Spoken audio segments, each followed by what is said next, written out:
We're in Erebus, my village where I live, and it's in the ruins of Islay, Port Charlotte. This is my home here. We have this fantastic view and a kitchen garden. We're just about to go to Gruinart, which is about 10 miles away, to collect some oysters and meet Craig from Craigens Farm, the Oysters farm. And I bet we'll have a great time picking these oysters, and probably we will not resist having some on the shore if weather permits us to do so, but I'm sure it will.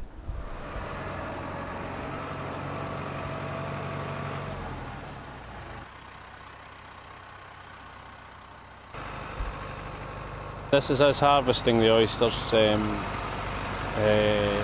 bring them up using a tractor and loader, take up to the shed to grade, to pull out to sort the ones that are ready for sale. Also we do this periodically through the year to sort out, grade for size in the bags.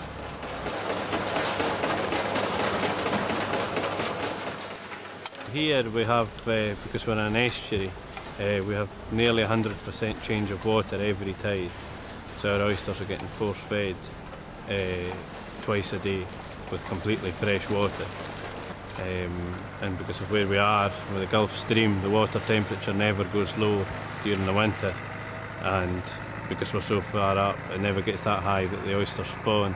So our oysters are full all year round. Well, maybe it's a stupid blunt question, but what do they feed on? Plankton. They're feeding the water.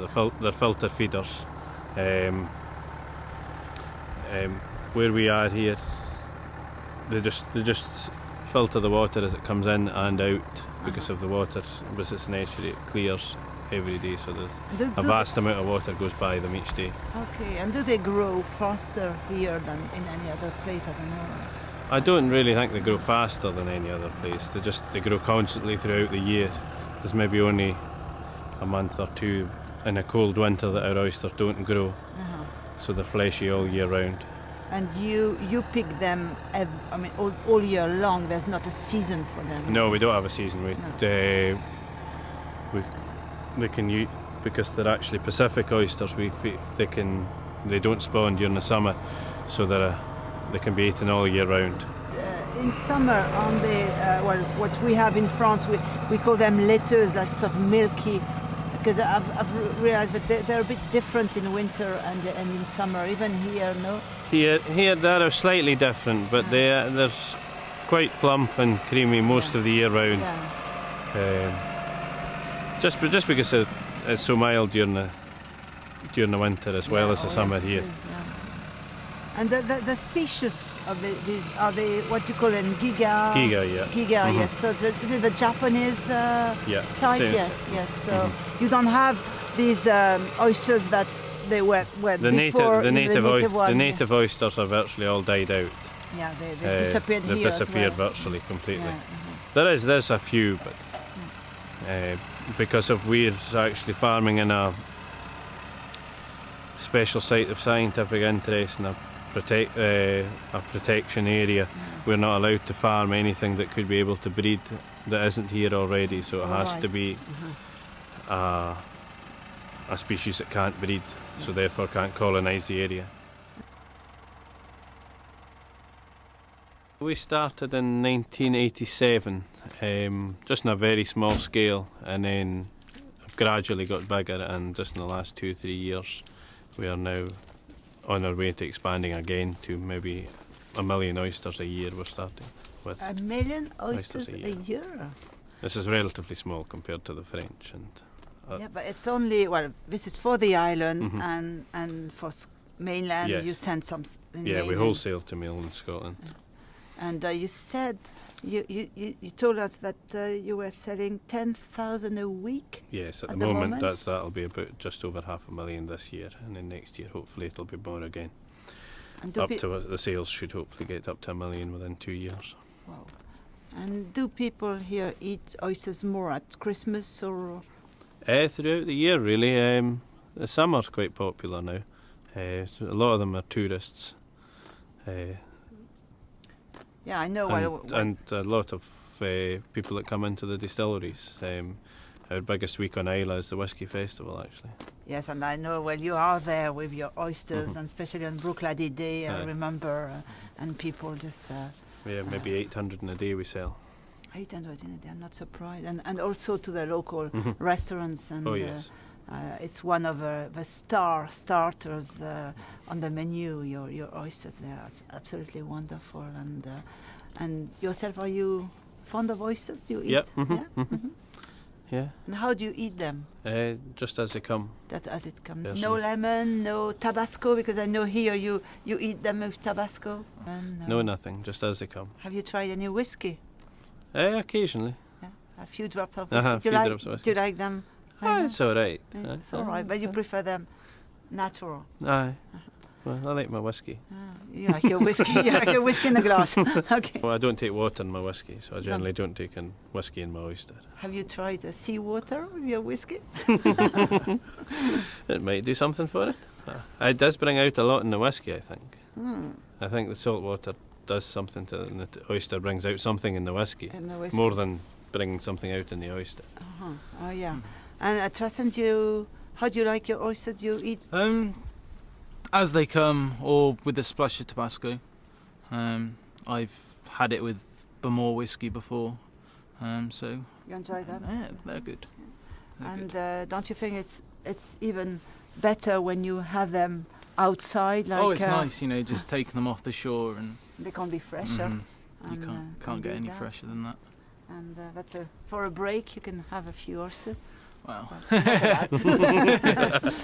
But we saw you with your tractor. You were going to get the oysters, and of course, because the tide was coming in, it seems to be quite... It's extremely tricky because the underlying rocks, you can't see where they are, so you just have to be very careful not to tip your tractor or you lose your cage over the sides. And again, it's especially deep today, so it's quite tricky just not splashing the engine really, getting water in the works.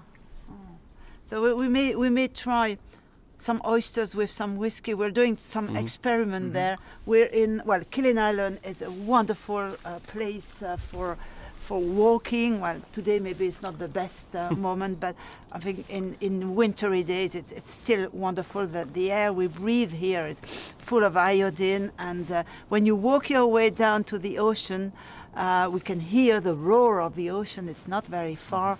Means that maybe the sea is a bit rough today, or I don't know if no, that's quite okay. standard. It was worse yesterday, and it's fantastic to see blue sky on one side, and the clouds. Well, some are a bit threatening, but I think snow clouds. Yeah, and the color snow clouds. You see, oh, we'll have snow, great, and so the color. Really, it fits the oysters because you have all these shades of grey and green, and so when we open the oyster, we'll have them with whiskey, and I'm sure it'll be. I'm looking forward to tasting them like that, tasting them live. Would you like to try some just now? Yes. Oh yes. So I've brought a few samples, and I think what I'd like to do is try different whiskies.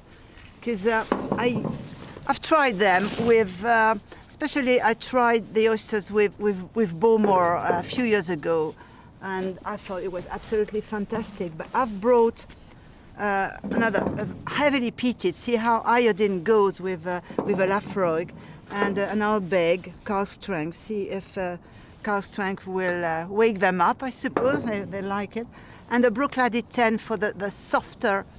More delicate flavour. So we'll start with Brooklady first, and then we'll go to Lafroig, and then we'll do Ardbeg Kildelton. So what do you think? Would you like to? Are you ready for trying them? You can do. Okay. We'll start with Brooklady first, and in fact. I think the good thing is just to put a little. If you water your oysters with whiskey, you spoil everything. You spoil the whiskey, and which is worse, you spoil the oyster. So it's just to give the oyster a little dash, and then the oyster will be a bit tipsy. But Oh, look at them. Oh, fantastic. They look so creamy. And so you take the water. Do you wait until they do a second water? We would generally do that. Yeah.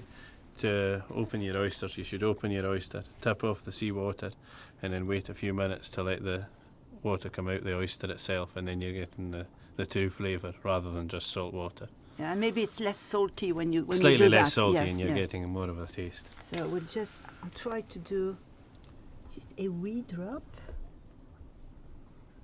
Oop. Here we are. Have it first. Oh, I'm first. And I'll have a second one. Can you feel the whiskey? Mm-hmm. What do you think? Oh, it's very nice. Mm. And I'll try one. Generally, I've tried them within a very peaty bag. Yeah. So what is the size of these ones? They are approximately 120 gram. Which is size 1 or 0 or 0, I think. double 0? If we see what I said about the colors, you see this grey, green, that's the color of a seaweed, the color of a sea. It's, you can't beat that. So this one maybe is less, no, it's the same, just as creamy as the other one. So I'll just do just a little droppy. Okay.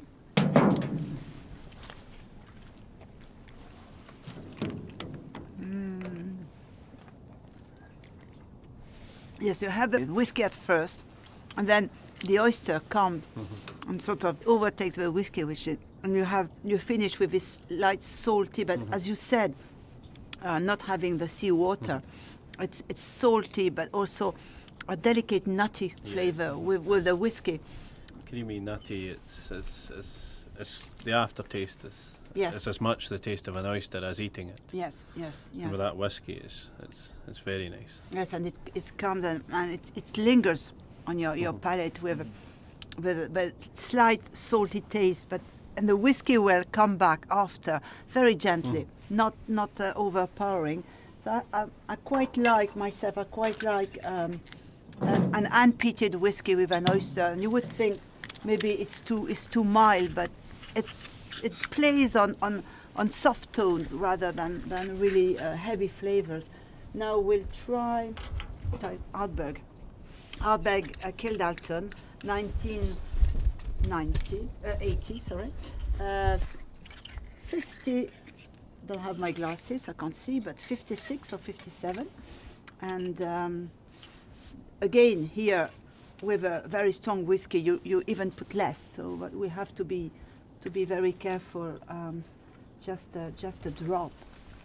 And in France, I just don't understand that people. Well, in my part of country where I come from, Normandy, they eat. Put too much. Take a little. They eat oysters with shallots and vinegar. Oh yes. You know that? Mm-hmm. And I've never tried it. It ruins, for me, it ruins the oyster. Just a little drop of lemon, but I prefer a drop of whiskey.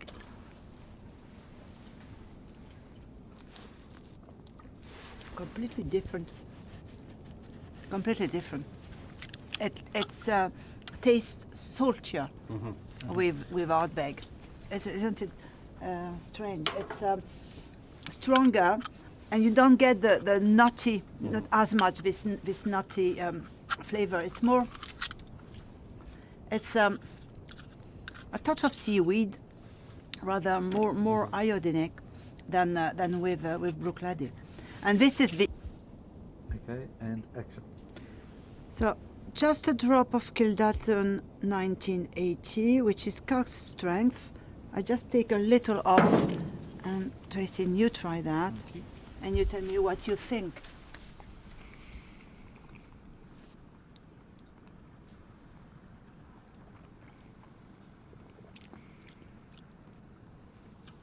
At first, you just you can taste the whiskey, but then the oyster takes over the taste, and then you get all the creamy, nutty. It's very good. That's very nice. It's not too strong? It's not at all. It's very subtle, very subtle. I think as the peatier you get, probably take over from the oyster, I would have imagined. But certainly that Ardbeg there was very nice. So now we'll try. But a last experiment will be with the Laphroaig 10. So now we go a bit tougher. Let's go for the big boy. So yes, it's 10 years. 10-year-old, 40%. Generally, the Laphroaigs are the peatier ones out of the whiskies. Okay. Craig, you'll have it first. Yeah. Thank you very much.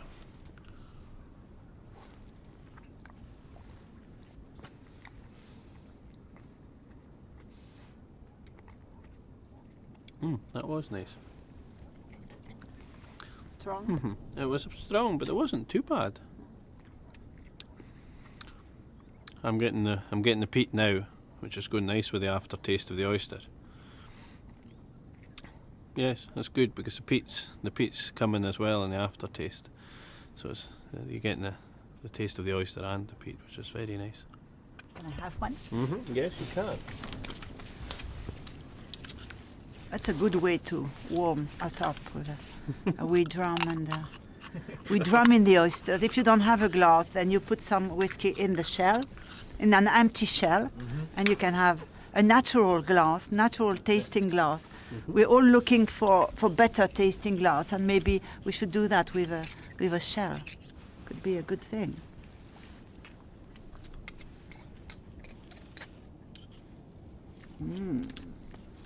There we go. Wow. Lovely big plump one there. Yummy.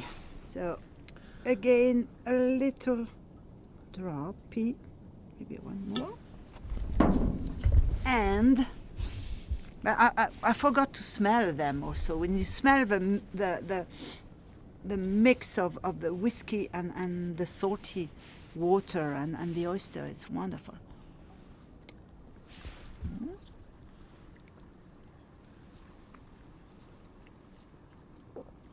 Yes, you're right. The peat comes back, and it's less salty than I expected. I would have thought that the peat of Laphroaig would have brought back more salt and iodine, and in fact, no. You just get a balance between the iodine of the oyster, which is quite mild here, and the whiskey. I get a lovely bitter hint, not really bitter, but it lingers longer on my palate with Laphroaig than with Bruichladdich. Finally, Yes, I think so. It's very interesting because my idea would have been that maybe a mild whiskey or a softer whiskey would respect the oyster more, but finally the peated whiskey quite match the oyster. They get along quite nicely, don't you think? Yes, I think I think the Bruichladdich complements the oyster well, but I don't know if it does that much for the whiskey. But the Laphroaig probably does. You're getting the whiskey and the oyster. Absolutely. Whether the Bruichladdich gave you it was a nice mixture. Yeah. But there wasn't the definite whiskey, the peaty Islay whiskey flavour. I think. Yeah, I think yes, the balance of flavour because there are two, as you said, big guys and two big guys together because an oyster is very tasty, and there's a soft creaminess, and that's what is interesting in the oyster here because you have also when you chew them, you have this creamy texture and the taste of it also is very it's very full.